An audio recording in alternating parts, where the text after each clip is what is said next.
of sociolinguistics.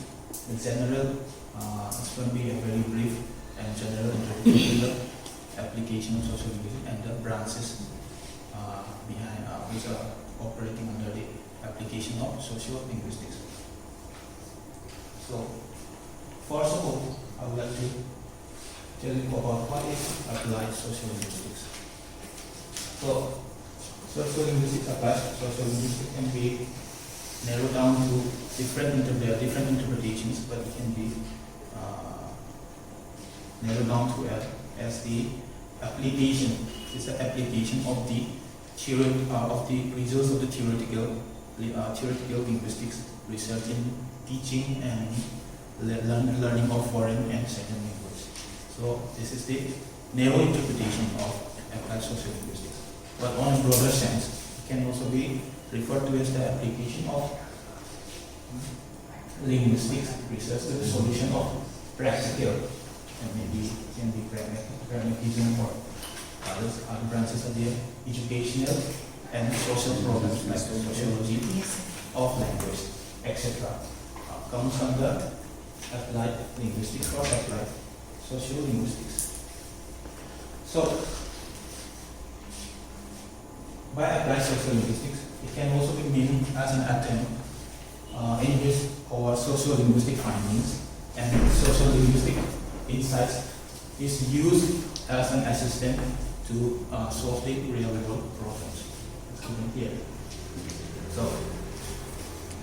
first of all, for going into applied sociolinguistics, we have to understand that sociolinguistics is a science or a pseudoscience. And it has, among its objectives, it has a understanding. It has to be, focused on the understanding of the nature of the language, and in its manifestations, it will be used for a greater understanding of the society. So, using of language to understand society. So, after knowing what is sociolinguistics, applied sociolinguistics can be interpreted as referring to the activities in which all the research of the sociolinguists are employed in other fields. In other fields, say, be it in psychology, be it in education, be it in social or language policy, be it in even in speech therapy like doctors, and even in legal proceedings, and be it in AI-induced speech communication, etc. So these are the uses of applied sociolinguistics. So after knowing what is applied sociolinguistics, I would like to come up on a brief history of how applied sociolinguistics has been used to be come about. So first of all, William Labov.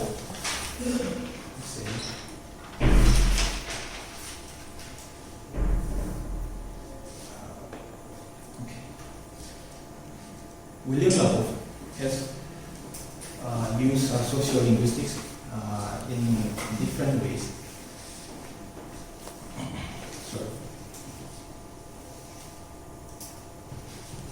So, different ways, and it has been carried out for practical purposes by Labov.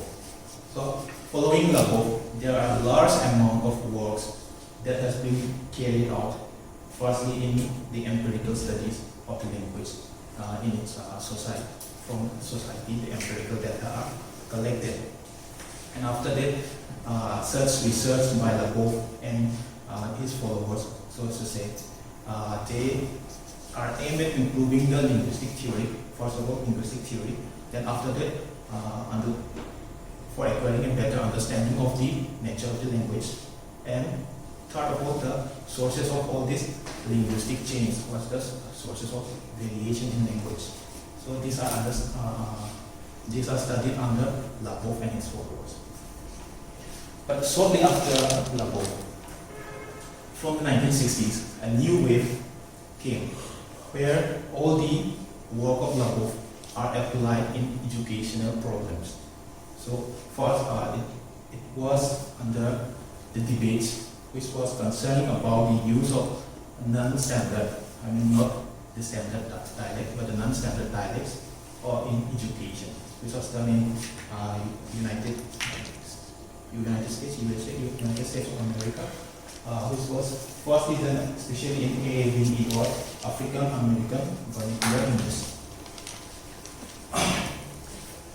So after this, there was increased debates happening for the understanding of linguistic variation and also their phonological, grammatical description of the non-standard dialect. So the onus or the focus has been shifted from the standard dialects to the non-standard dialects. So this is a brief history about how applied sociolinguistics came into being. So it was firstly applied in the field of education, so as to say. After that, there are many other applications of sociolinguistics. One of them is the use of our sociolinguistic methodology and the identification of the speakers and his voices, which are used in legal proceedings to identify the speaker, nature of the speaker. And this field is also called as forensic sociolinguistics. Okay, so it has to be used in identifying criminals and their social backgrounds, etc. So this is a part of applied sociolinguistics. Another one is in language learning. So in language learning, the application of variation theory. We have talked about variation theory before. Theory or change of language is called variation theory. So this application of variation theory, they try to incorporate the sociological findings. Okay. So the sociological findings and the structure, which are concerning about the structure in the social system and the nature of linguistic variables, they are so as we say, turn into theoretical models. The data and the empirical studies, they are put together to formulate theoretical models, and then these models are used again to understand the links to second language learning or language acquisition programs. Thirdly, there's another branch called the social psychology of language. So in this, it is an area of study which deals with the attitude of the varieties of the dialects or language. So what is the attitude of one community to another community of language, and how they intermingle and how they communicate. So this comes under social psychology of language. So this social psychology of language has a very enormous potential in its applications, and one of them can be used in classroom studies, like the attitude of the teachers for the children's language. The fourth one would be the ethnography of speaking, and it is related to cultural aspects of language. So in this, this is an area which looks at the norms or the cultural norms of using language in different cultures. So after studying this, we will come to understand how different cultures communicate, how different cultures partake in their events, etc. So it is important for cultural aspects are important in understanding the foreign language teaching, because language teaching cannot incorporate only the language, but we have to understand the culture of the other community in order to teach the language. So this is important, and it is also important in cross-cultural communication as well. Number 4, we have to talk about this again, the sociology of language, and it is closely related to language, sociology of language or sociology. It is an interdisciplinary field, and it is related to sociology as well, and it is used in the solution of social problems which are happening in and around. So as to say, ethnic conflict or social diversity, etc. So this sociology of language is used. It is also used in the language planning, of planning how to use language. So focusing on language planning, it means it refers to the governmental or quasi-governmental activities. So it particularly means in multilingual situation, it is, so as to say, use and the design are influenced to solve the linguistic problems in the multilingual settings. So this comes under one of the issues, is the issue of use of vernacular language in education, comes under language planning. The last, not the least, would be discourse analysis. So it looks analytically at the text and the conversation, the interaction, and these will achieve a greater understanding of the textual cohesion.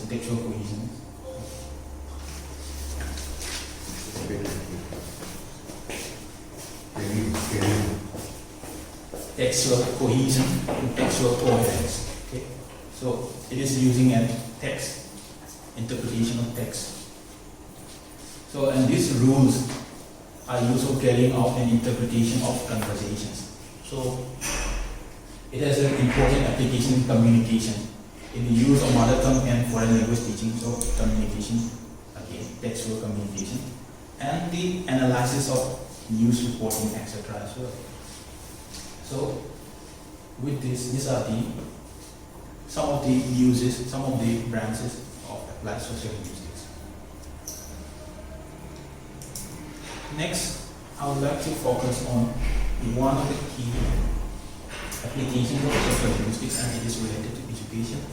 So, first of all, in my previous presentation as well, I have talked about this. I have talked about multilingual education, etc. So, I'm going to continue and give some more key features in education. So, first of all, we have to understand the ideology behind language ideology that's behind educational programs and as an influence under it, how educational programs are influenced by the language ideology of the place, of the system. Secondly, we have to, in order to understand education, it is important to understand the social identities of the students which are living near under the system.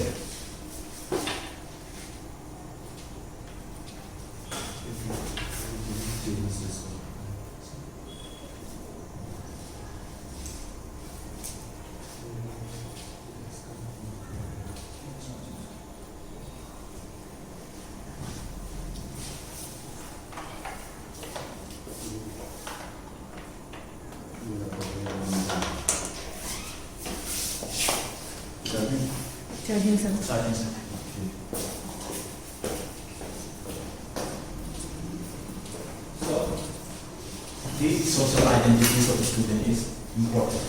The third one is, it is mainly related to our region, in Northeast region as well, the use of minority language and dialects in classroom. And it has been very, so to say, area of study we have to focus in Northeast. And fourth, it can be issue of legitimation of language, or the legitimation of the minority language and dialect, so that it can be used in classroom for teaching purposes. And lastly, we all know the importance of English as a global language. It is an international language, so it is driving the social, it is driving the economic, educational forces. So we have already established that English is also I have tried to establish at least in my previous presentation that English has an hegemony over the other languages. So in order to understand and in order to bring forth the use of minority languages, we have to see the growth in English as well to bring forth the use of minority languages in classrooms as well.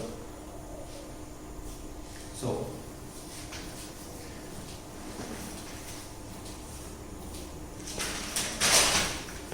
now comes social dialect and education.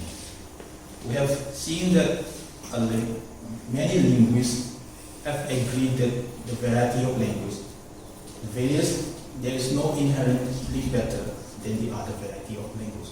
So all are same in the eyes of the linguist.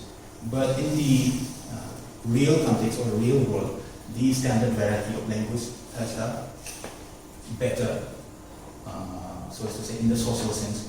It's better in the social sense because it has a heightened or a preferred status of the language, and second, it has certain social advantages in terms of communication or in terms of opportunities in work, in terms of opportunities in education as well. So, after knowing this, after knowing that there's a hegemony of the standard language, the question now comes is, what role do children's own dialects or the local language and discourse play in the access to educational opportunities? So it means how can these educational programs make their language and their culture as a resource in education? This is the main problem that we have to tackle. We have to understand in learning in learning the minority language as well. So here I would like to present a theory by Basil Bernstein, which talk about the relation between culture and language. So he said that there's a reciprocal relation. His theory comes after reading of I think Wolffian hypothesis, etc. So after he said that there's a direct and reciprocal relation between the particular social structure, particular culture, and the way people in that social structure use language. It can be also said that the children, it means that these particular social structure, they will lead to a particular social behavior. So behavior and structure, linguistic behavior and structure are related, and then this behavior in turn again reproduces the previous social structure. So in this way, a cycle exists in these social patterns, and it produces the linguistic pattern against social pattern, and so on and so forth. So this is what Bernstein's theory talk about. We can also see the importance of communication in these aspects, not only culture, importance of communication. And communication, they play an important role because individuals learn their social roles in society from the process of communication. Without communication, they cannot learn their roles. So these processes, they differ from different social groups, from different age groups. So with this communication, it perpetuates the differences of role differences in society. So according to Bernstein, we can say that social structure and process of communication produces social linguistic behavior, and in turn produces the social structure again as a cycle. So why is this Bernstein model important? From Bernstein's model, we can see that the importance of language in forming the structure of a society. So children should be taught in a certain way, and should be, the way that we inhibit as children will become the next generation and the future are shaped by the way we use language. So according to Bernstein, it is set here. Now, role of the local language in education. Jeff Seegers, another sociolinguist, he pointed out that there are problems in the forbidding the use of the language in classroom. So these problems can include social problems, social issues, cognitive issues, and psychological disadvantage to the children. So forbidding of use of the home language of the children is disadvantageous.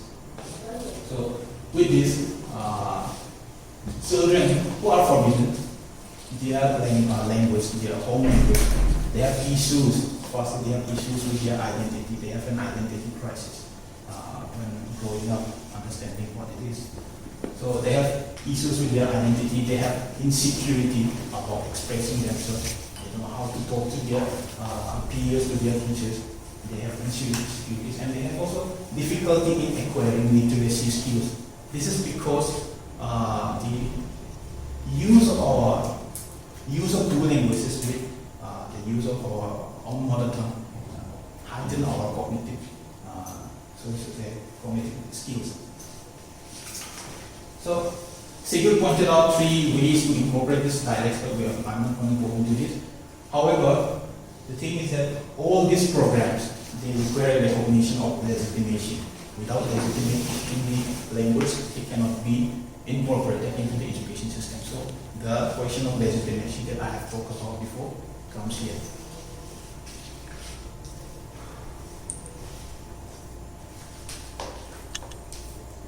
So in order to bring legitimacy, it requires an ideological stance for the use of the ideology, which is pluralism, a plural society, and the acknowledgement of the linguistic inequality. I have talked about it in my previous presentation, what is linguistic inequality. So it requires these things. So before education, you have completed 20 minutes. Okay, I will finish. Yes. So education, believe that there's an immersion of language of the dialect in the standard was the norm before bilingualism and use of other languages came into being. So immersion means use of the language dialect in the standard is the best way for children to learn. But obviously after several research, it does not support this view of immersion. While we say that exposure to the language variety is essential, it is not the best way and the most effective way to learn. Rather, the most effective way to learn is dual language or triple language formulas, etc. So with this, I would like to conclude my presentation. Thank you.